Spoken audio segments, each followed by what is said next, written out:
রফিকুল ইসলাম মাদানী যে কত বড় বাটপার সেটা আপনারা এখন বুঝতে পারবেন। যারা এতদিন পর্যন্ত বলছেন যে ঘরের মধ্যে বউ রেখে রফিকুল ইসলাম মাদানী কেন গিয়েছে আরেকটি মেয়েকে বিয়ে করার জন্য, অনেকেই দাবি করছেন যে টিকটক থেকে পরিচয় হওয়ার কারণেই রফিকুল ইসলাম মাদানী এতটা আকৃষ্ট হয়ে পড়েছিলেন সেই নারীর উপরে। এই যে আপনারা যে ছবিটি দেখছেন যে রফিকুল ইসলাম মাদানী একটি মেয়ের সাথে বসে আছে, আসলে এই ছবিটি সত্য নয়। সত্য ছবিটি হচ্ছে এটি, যেখানে একটি হুজুরের সাথে রফিকুল ইসলাম মাদানী বসেছিল।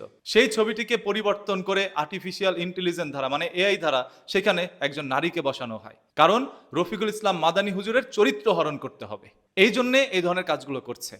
তবে এইটা সত্য যে রফিকুল ইসলাম মাদানী হুজুরের বউ কিছুদিন আগেই মা হয়েছেন। সেই সময় রফিকুল ইসলাম মাদানী অন্য একটি মেয়েকে বিয়ে করার জন্য ফেসবুকের মধ্যে পোস্টও করেন। একই সময় এরকম কাজটা রফিকুল ইসলাম মাদানী হুজুরের করা একেবারেই উচিত হয়নি। তবে আপনারা হয়তোবা অনেকেই সেটা জানেন না, রফিকুল ইসলাম মাদানী একটি এজেন্সির মধ্যে অনেকদিন আগে থেকে অ্যাপ্লাই করে রেখেছিলেন যে আমি একটি মেয়েকে বিয়ে করতে চাই। আর সেই এজেন্সিটি হলো, অনেক বিধবা বা সুবিধা বঞ্চিত নারীরা বিয়ে করার জন্য ওই এজেন্সিতে অ্যাপ্লাই করে রাখে, সেরকম ছেলেরাও রাখে। উভয় পক্ষেরই তারিখ যদি মিলে যায়, মানে একই তারিখে যদি দুইজনের বিয়ের ডেটটা পড়ে যায়, তাহলেই সিরিয়াল মোতাবেক তাদের বিয়ে করতে হয় বা সেটা করার জন্য তারা বাধ্য। সেরকমভাবে রফিকুল ইসলাম মাদানী যখন নতুন একজন কন্যা সন্তানের বাবা হলেন এবং তার স্ত্রী যখন মা হলেন, সেই সময়ই ওই ডেটটা পড়ে গিয়েছে। একই টাইমে কাকতালীয়ভাবে বিষয়টা মিলে যাওয়ার পরে তিনি বিয়ে করবেন বলে ফেসবুকের মধ্যে একটি পোস্ট করে, আর সেটা নিয়ে রাতারাতি সোশ্যাল মিডিয়ার মধ্যে মানুষ তাকে নিয়ে বাজে মন্তব্য করতে থাকে।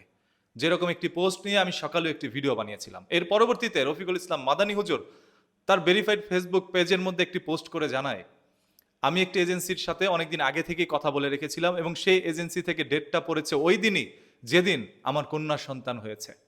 এখন বাধ্য হয়ে তিনি যাচ্ছে নতুন একটি বিয়ে করতে।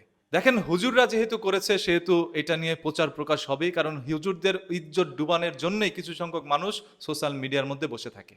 কারণ হুজুররা তাদের বিরুদ্ধেই সবসময় কথা বলে, যারা বিয়ে ছাড়াই সহবাস করার জন্য লিটনের ফ্ল্যাট খুঁজে বেড়ায়। তাদের বিরুদ্ধে হুজুররা যেহেতু কথা বলে, সেহেতু হুজুরদের একটা কিছু পাইলে তো তার বিরুদ্ধে কথা বলতে হবে স্বাভাবিকভাবে। এই জন্যই রফিকুল ইসলাম মাদানী হুজুরের ইজ্জত হরণ করা হচ্ছে। আবার অনেকেই দাবি করছে রফিকুল ইসলাম মাদানী হুজুরের ওয়াইফ বাসার মধ্যে এখন অসুস্থ অবস্থায়, তিনি কিভাবে বিয়ে করলেন। হয়তোবা আপনারা সেই সত্যটা জানেন না। রফিকুল ইসলাম মাদানী হুজুরের সেই পোস্ট থেকে আমরা যতটুকু জানতে পেরেছি, তার ওয়াইফ যখন মা হলেন তখন 4 দিন একটানা রফিকুল ইসলাম মাদানী হুজুর না ঘুমিয়ে তার বউর সেবা করেছে এবং হসপিটালের মধ্যেই তিনি রাত কাটাতেন। ওই সময় একজন নার্স এসে হুজুরকে বলে যে আপনার ওয়াইফ এখন সুস্থ আছে, আপনি গিয়ে একটু ঘুমান।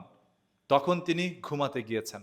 স্ত্রীর জন্য ভালোবাসা রফিকুল ইসলাম মাদানী হুজুরের ঠিকই রয়েছিল, তবে সেটাকে ভুলভাবে ব্যাখ্যা করা হয়েছে এই সোশ্যাল মিডিয়ায়। সোশ্যাল মিডিয়া চাইলেই মানুষের ইজ্জত হরণ করে দিতে পারে, তবে আল্লাহ তাআলা যার সম্মান ধরে রাখেন তার সম্মান মানুষ চাইলেই কমাতে পারে না। অনেকেই বলছেন ধর্মের দোহাই দিয়ে রফিকুল ইসলাম মাদানী হুজুর আরেকটি বিয়ে করতে গিয়েছে তার যৌবিক চাহিদা মেটানোর জন্য। দেখেন, ধর্ম কিন্তু আসলে বলেছে আপনি 4টা বিয়ে করতে পারবেন, তবে কখন পারবেন, কি কারণে পারবেন, কেন করতে হবে সেটাও আপনার জানতে হবে। ধর্ম বিষয়ক হুজুররা যখন একের পর এক বিয়ে করতে থাকে তখন সেটা নিয়ে সমালোচনা হয়।